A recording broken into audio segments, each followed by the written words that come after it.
Hola, ¿qué tal? Muy buenos días, muy buenas tardes, compañeras y compañeros. Un gusto saludarles una vez más. Vamos a platicar hoy de una nueva unidad, el inicio de una nueva unidad. Habíamos platicado sobre la importancia, las características, la diversidad de tendencias arquitectónicas, de tradiciones arquitectónicas en el periodo antiguo. Platicando desde las primeras grandes civilizaciones surgidas a partir de la revolución urbana, eh, hasta esta influencia del creciente fértil hacia el Mediterráneo, dando pie al desarrollo de dos grandes culturas que se mezclaron con lo local, los etruscos, con las culturas prehelénicas e indoeuropeas, que son los griegos y que son los romanos. Y estas dos grandes tradiciones arquitectónicas que como tal se le identifican como la arquitectura clásica o la arquitectura de la antigüedad tardía, específicamente ese concepto para Roma.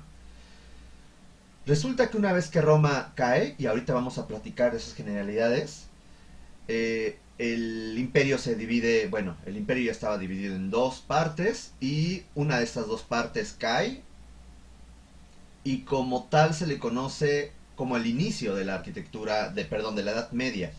Y vamos a ver que la Edad Media dura más o menos 1000 años y vamos a tener diferentes tendencias arquitectónicas. Es importante entender que estas tendencias arquitectónicas abandonan la idea del antropocentrismo griego y romano y se van a centrar en el teocentrismo, Dios como el centro de las cosas.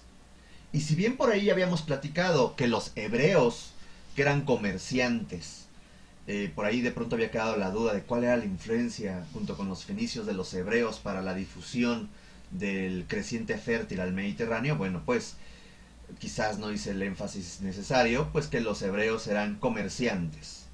Se encontraban en los principales centros comerciales, puertos, y evidentemente su pensamiento, en este caso monoteísta del judaísmo, comienza a expandirse. Pero eh, vamos a tener por ahí que hay una secta que nace del judaísmo, que será el cristianismo, y que este generará una pauta muy importante para el devenir, para el desarrollo de la arquitectura medieval. ¿Ok? Pero no será la única religión, y eso es lo que vamos a platicar, ¿vale? Los objetivos de esta unidad es entender la repercusión del cristianismo en la arquitectura feudal desde la caída del Imperio Romano en el siglo V hasta el siglo XV, 1000 años. Y evidentemente aquí hay un montón de hechos históricos, de procesos, de circunstancias, de cambios que van a ir influenciando en el pensamiento y por ende en la forma de entender la arquitectura. Conocer las generalidades del urbanismo y de la arquitectura islámica e identificar la importancia del patrimonio cultural inmueble. Bueno, aquí tenemos en esta diapositiva estas imágenes que nos evocan un tanto a identificar ciertos elementos de la arquitectura antigua, recordando a Grecia, perdón, recordando a Egipto y a Mesopotamia como zona geográfica cultural donde estaban los sumerios, los acadios, los asirios, Babilonia, etcétera, etcétera. Y en esa mancha verde tenemos a los griegos y a los romanos como parte de esta arquitectura clásica. Esta arquitectura clásica va a sentar la base del entendimiento del quehacer artístico, cultural, de la Europa occidental. ¿Qué es la Europa occidental? Si vemos Europa, podemos entender desde el Sacro Imperio Romano Germánico, hoy Alemania, y bueno, algunos países adyacentes, Francia, Italia, la península ibérica, hoy Portugal y España, las islas británicas, y podríamos incluir Escandinavia, nada más que siendo un país, siendo una península tan al norte, de pronto hay ciertas diferencias ya muy notables. Todo el resto de Europa, la llamada Europa del Este, donde se encuentra Ucrania, Bulgaria, etcétera, bueno, se considera como Europa Oriental. También parte de Europa Occidental se encuentra la parte sur de los Balcanes, donde está Grecia. ¿Ok? Entonces, entendiendo esto, vamos a identificar que el paleocristianismo, que paleo, como acuérdense del paleolítico, que significa piedra antigua, Bueno, el paleocristianismo es el cristianismo de la antigüedad. Y resulta que el cristianismo nace como una secta a la muerte de Jesucristo. Y no va a ser aceptado hasta el siglo IV como una religión tolerada, como una religión aceptada. Es más, se llegó a convertir en la religión oficial del Imperio Romano. Pero mientras pasó eso, pues resulta que pasaron prácticamente 400 años. Fue una secta perseguida. Entonces, la arquitectura que se desarrolla durante este periodo y hasta el triunfo ya que es aceptada el cristianismo como una religión, hasta la caída del Imperio Romano de Occidente, a eso se le conoce como el paleocristianismo. Una vez que el Imperio Romano cae e inicia la Edad Media, ahí se le puede hablar de diferentes otras tendencias. Por ejemplo, de entrada el cristianismo se va a dividir o se va a entender en dos grandes grupos. El cristianismo ortodoxo, que es lo que veremos la siguiente sesión, que se va a referir a una tradición muy larga, con diferentes épocas de oro, que la vamos a identificar como la tradición arquitectónica de los bizantinos, que no es otra cosa más que la continuidad de la arquitectura romana por parte del Imperio Romano Oriental. Ya veremos qué es eso. Del otro lado, donde cayó el Imperio Romano Occidental, estando Roma como la gran capital del imperio, pues ahí podemos entender que se encuentra la cabeza del cristianismo latino o cristianismo romano, del cual en diferentes circunstancias y con diferentes factores vamos a tener al menos tres principales tendencias arquitectónicas. El prerrománico, desde la caída del Imperio Romano de Occidente hasta el año 1000, el románico del año 1000 al año 1200 y el gótico del año 1200 al año 1500 y hasta 1600. Llega a ser una tendencia muy tardía, muy longeva en algunas partes de Europa, como sería la península ibérica. Todavía para el año 1500 y fracción se seguía desarrollando arquitectura gótica, la cual después ya fue sustituida o mezclada con otras influencias, etcétera, etcétera, y eso ya se vería en Historia de la Arquitectura 1, ¿vale? Bueno, esto por parte del cristianismo, pero además, de forma paralela, y recordando que Edad Media es un concepto muy eurocéntrico, y específicamente de la Europa occidental, en donde pareciera que toda la arquitectura de la Europa del Este, la arquitectura bizantina, y la arquitectura que fuera africana, del creciente fértil, etcétera, pareciera que no existía, cosa que no es cierto. Resulta que mientras estaba el desarrollo del cristianismo latino y del cristianismo ortodoxo, pues por ahí en África, en el creciente fértil, perdón, de hecho fuera del creciente fértil, en lo que hoy en día se conoce como Arabia Saudita, y de ahí hacia el creciente fértil, y de ahí hacia los antiguos territorios africanos y del levante mediterráneo del Imperio Romano, se extiende una religión monoteísta. La tercera religión monoteísta que hemos mencionado, sin considerar por ahí esa pequeña etapa de Amón en el imperio egipcio. Tenemos los judíos, los cristianos y el Islam. El Islam se convertirá en un desarrollo arquitectónico cultural de gran trascendencia a lo largo de la llamada Edad Media de la Europa occidental, ¿vale? Que hasta el día de hoy sigue vigente esas culturas, a veces llamadas culturas árabes, que tienen que ver con la religión del Islam, ¿vale?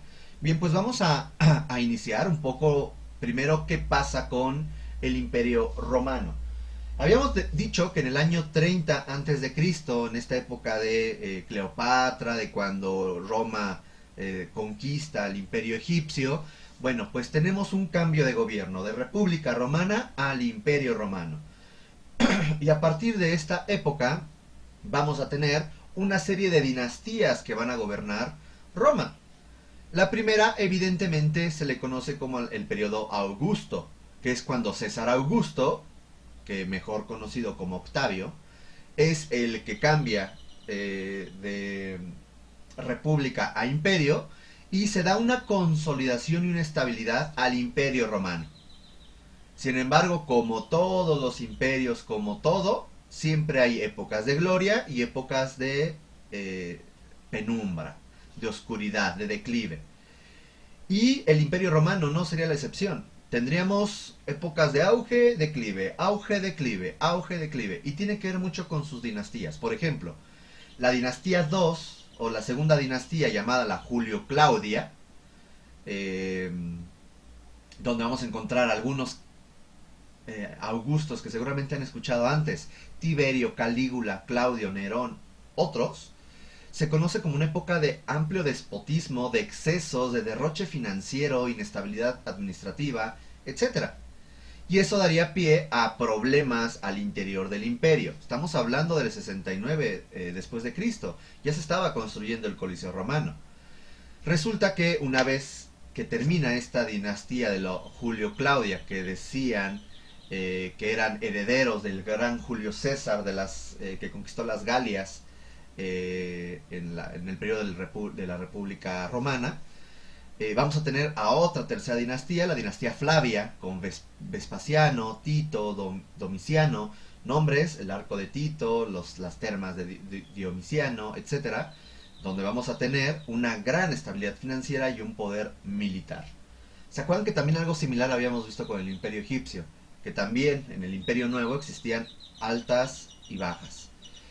La dinastía Antonina, con Nerva, Trajano, el gran emperador Trajano, Adriano, Antonino Pío, Marco Aurelio, Cómodo, sí, Marco Aurelio, el que le sonará de la película del Gladiador, etcétera, vamos a tener la máxima extensión territorial y el auge militar y económico que daría pie a la llamada Edad de Oro Romano. Fue la gran época del 96 después de Cristo al 180 después de Cristo. Fue la época de oro de Roma, ¿ok? Que duraría casi 100 años. Después de eso, ante toda gran época de oro, como le pasó con Grecia, llegaría una época de crisis, de inestabilidad.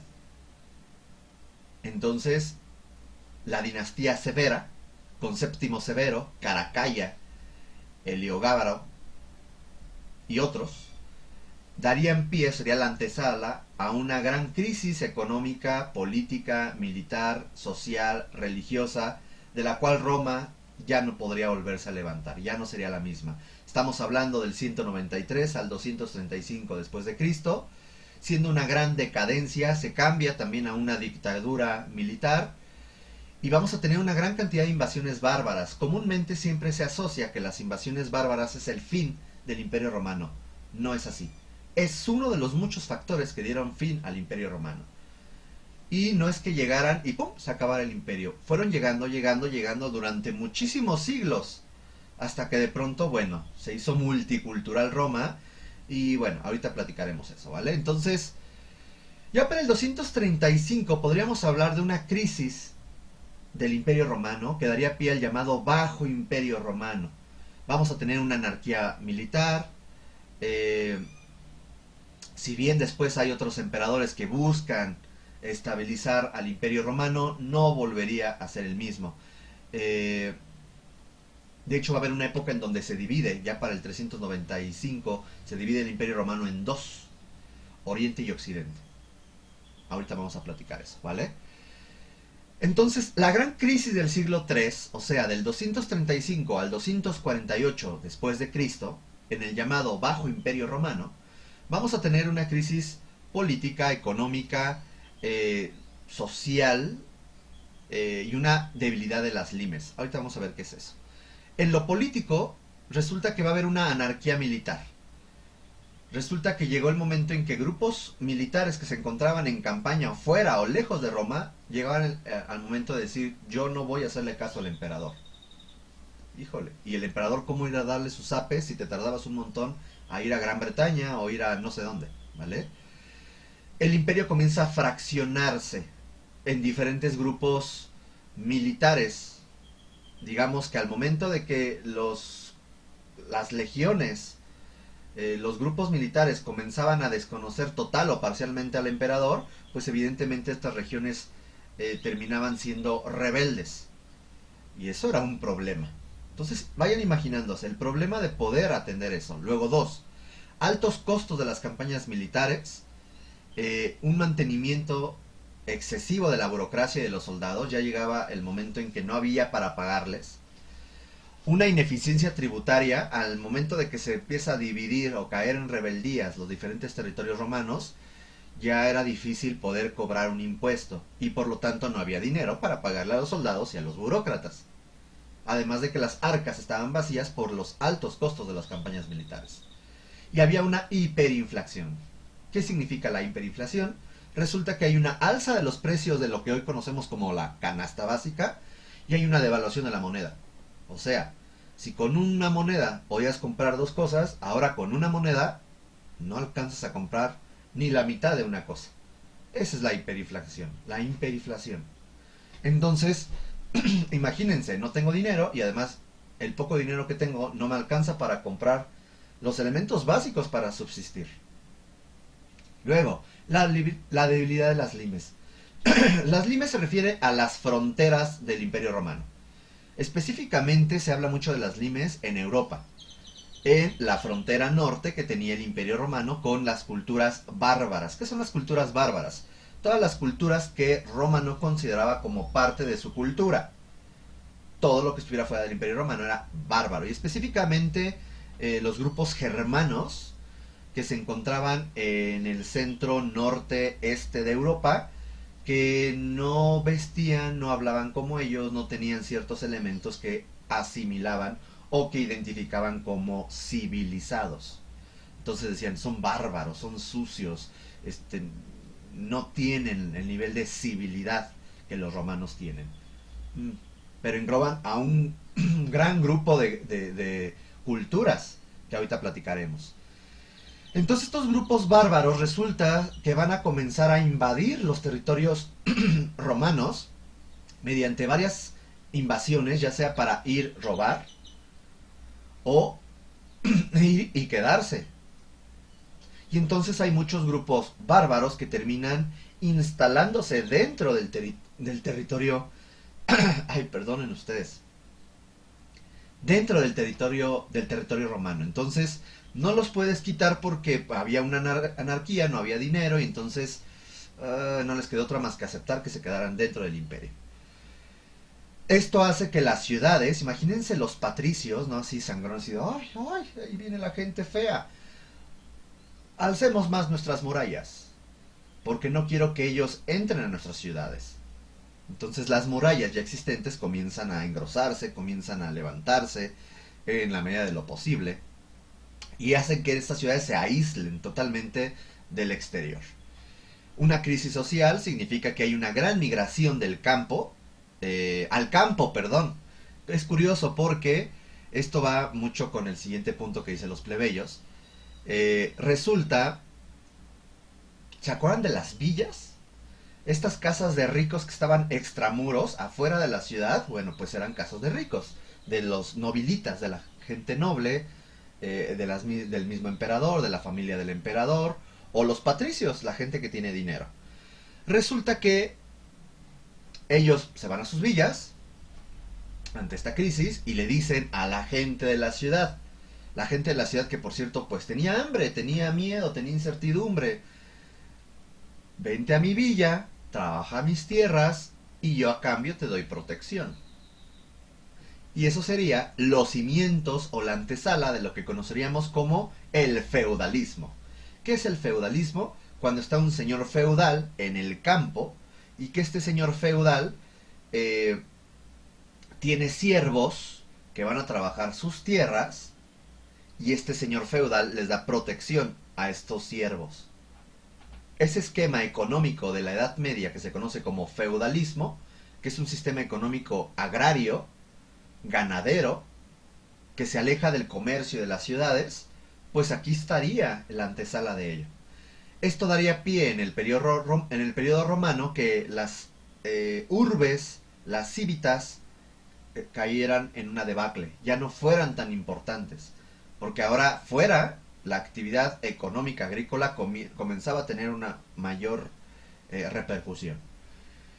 Vamos a tener también que existe una corrupción de los esquemas religiosos. Ante todo este problema, rogándole, implorándole a Júpiter, a Venus, etcétera, se da uno cuenta que, pues, como que no te hacen caso. Entonces la misma gente comienza a perder fe en estas diosas y en estos dioses del panteón romano. Y es aquí donde comienza eh, uno, varias sectas religiosas a ser aceptadas, como el mismo judaísmo, que ya habíamos platicado que era una religión monoteísta. Bueno, dentro del Imperio Romano era considerada una secta. El mismo judaísmo, el politeísmo egipcio comenzaba a tener mayor relevancia nuevamente, y por ahí surge el cristianismo. De hecho, surgen varias sectas paganas como el cristianismo, el arrianismo, el mitraísmo, el maniqueísmo, etcétera. Además de que dentro del mismo Imperio Romano comenzaba ya a darse esta idea faraónica comenzaba a influir en Roma. Se comenzaba a hablar de que el Augusto era como divino. Y empezaron a darle varios títulos. Por ejemplo, el Divinus Julius, el divino Julio. Casi a veces se le llamaba Julius o César, con la idea de ese Julio César como esta referencia. Y bueno, el Divini Filius, el divino Hijo, Spiritus Sancti, el Hijo del Padre del Espíritu Santo. Bueno, el Filis es Hijo. Deus Sol Invictus. ¿Se acuerdan cuando les dije que de pronto llegaba el emperador y esperaban que el haz de luz que entraba en el Panteón Agripa bañara la puerta de acceso? Imagínense cómo comenzó a relacionársele al emperador con la idea del Sol Invictus, el sol que siempre gana. Y otros, por ejemplo, el Gabal, que era una piedra. Comenzaron a adorar una piedra. Mitra, ahí tenemos la imagen de Mitra, que era muy utilizado por los militares y tiene una influencia persa. Y vean la imagen de ahí abajo. Dejen, no he rayado hoy nada de la presentación. A ver, ¿ya vieron? Esto que comúnmente lo asociamos a la divinidad se le llama nimbo. Bueno, aquí tenemos esta idea de un nimbo, pero realmente se refiere a que esta persona tiene los halos o la corona solar, y además tiene aquí la famosa águila romana. Y ahí está representando el Deus Sol Invictus. De ahí va a retomar el cristianismo algunas cosas, ¿vale? Vamos a tener tres emperadores importantes dentro de esta crisis: Diocleciano, Constantino y Teodosio. ¿Quién fue Diocleciano? Diocleciano va a proponer una serie de edictos. Los edictos son como cédulas reales, como leyes que se imponen, reformas que se imponen, de tipo religioso, judicial, administrativo, fiscal, económico, militar, etc. Significa que estos cambios específicos en estos rubros darían fin a la crisis. Pero una crisis de la cual lo que dejó difícilmente Roma se pudo recomponer. Él propondría un gobierno mediante tetrarquías, o sea, tener 2 Augustos y 2 Césares, algo así como 2 emperadores y 2 coemperadores. Se va a dar una persecución a los cristianos y a cualquier otra secta pagana. La famosa idea de que agarro a cristianos y los meto al anfiteatro para que peleen contra leones, pues viene justamente de este periodo. Y hay una división administrativa, no propiamente territorial, primero administrativa. Se divide el imperio en Oriente y Occidente, dividiendo todo el territorio en prefecturas y diócesis. ¿Para qué? Para evitar que de pronto hubiera otra vez una anarquía militar, una ineficiente burocracia o recaudación tributaria. Entonces aquí vemos cómo comienza a dividirse el territorio administrativamente en 2 grandes bloques, pero también comienzan a dividirse por los 2 Augustos y los 2 Césares. Eso sería un gran problema. Vean cómo toda una parte se va a dividir para Diocleciano, otra parte para Galerius, César. A ver, aquí dice César, Augustus es el emperador, Diocleciano Augustus, Galerius es César. Todo lo que está en color como verdecito agua sería para Maximian. Ahorita recuerdo que está en latín, ahorita recuerdo el otro nombre. Es el emperador. Y finalmente Britania y las Galias para Constantino. Ok, por ahí vienen unos nombres interesantes. Vean, aquí se puede dividir otra vez la idea de Oriente-Occidente, la división de las 4 regiones administrativas, estas prefecturas. La prefectura de Oriente, la prefectura de Iliria, la prefectura de Italia y la prefectura de las Galias. Constantino, una vez que llega al poder, resulta que él era parte de la tetrarquía. Vean como por aquí decía Constantinus, Constantino, conocido como Constantino el Grande. Resulta que él fija las bases de la monarquía absoluta, hereditaria y el derecho divino. ¿Por qué? Él al final vence a los demás Césares y Augustos que formaban la tetrarquía, y él quita el término de la tetrarquía y él dice, ahora soy yo el único gobernante con poder absoluto, porque así Dios lo dijo, y cuando yo muera voy a decir quién va a representarme.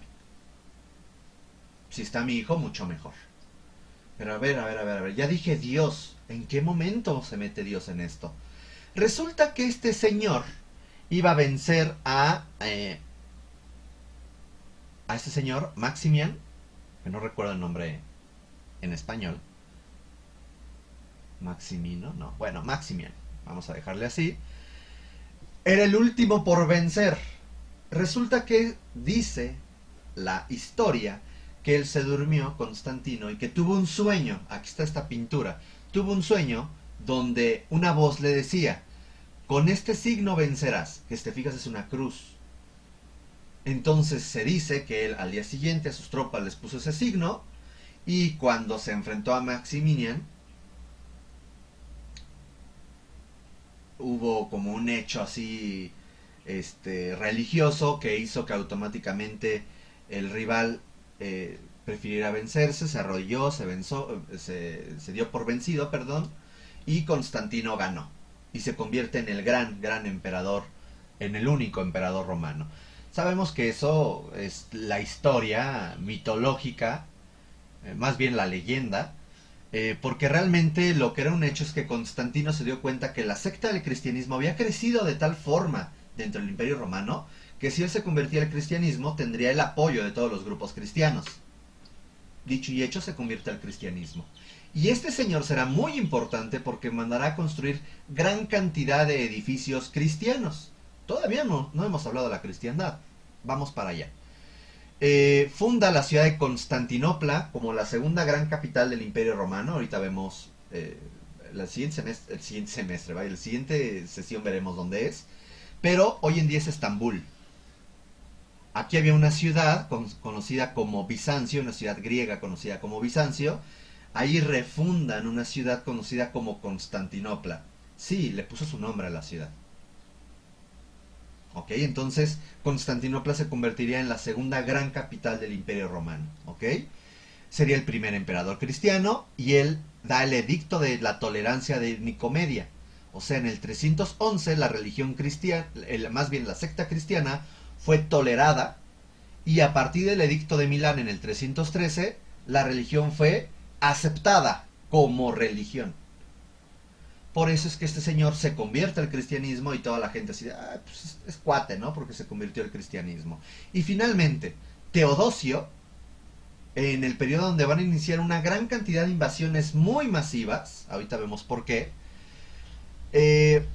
va a difundir el llamado cristianismo niceo, ahorita platicaré qué es eso, y da un edicto llamado el Edicto de Tesalónica en el 380 después de Cristo, donde el cristianismo se convierte en la religión oficial del Imperio Romano. Ascendió el cristianismo hasta que se convirtió en la única fe y verdadera del Imperio Romano, y todas las demás eran perseguidas. Qué curioso, ¿no? Fuiste perseguido y ahora tú que estás ahí persigues a las demás. Bueno, se prohíbe cualquier tipo de paganismo público, y Una vez que Teodosio, el gran error quizás, o no sé si es error o acierto de los emperadores y los reyes, una vez que te mueres, decides dividir tu imperio en tus hijos. Y entonces se divide la pars occidentalis, o sea, la parte occidental, en Honorio, el hijo de Teodosio, y la pars orientalis en Acadio. Y aquí se da como tal la división, no nada más administrativa, sino geopolítica del imperio romano. La pars orientalis y la pars occidentalis, o sea, el imperio romano de Occidente y el imperio romano de Oriente. Vean cómo la primera gran capital, Roma, queda como la gran capital del imperio romano de Occidente, y Constantinopla, como la segunda gran capital fundada por Constantino, se convierte en la gran capital del imperio romano de Oriente. Y vean los territorios que ahí se encuentran. Bien, en breve continuamos. Gracias.